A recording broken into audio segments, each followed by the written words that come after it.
45 அடி உயர தேர் கோலாகலமாக நடைபெற்றது. தேரோட்ட நிகழ்ச்சி கல்லடைக்குறிச்சியில் கோவிந்த முழக்கத்தில் திருவிழா களை கட்டியது.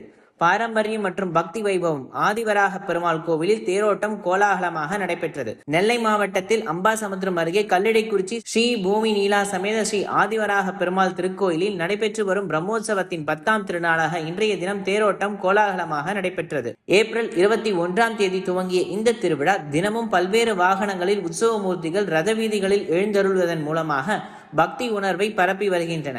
இன்று காலை நடைபெற்ற தேரோட்டத்தில் சுமார் 45 அடி உயரமும் 19 அடி அகலமும் கொண்ட மகத்தான தேரில் பெருமாள் எழுந்து அருளியதைத் தொடர்ந்து கல்லடைக்குறிச்சி மற்றும் சுற்றுவட்டார பகுதிகளிலிருந்து ஏராளமான பக்தர்கள் கலந்து கொண்டனர். கோவிந்தா கோவிந்தா என்ற முழக்கங்களிடையே பக்தர்கள் உற்சாகமாக வடம் பிடித்து தேரை இழுத்தனர்.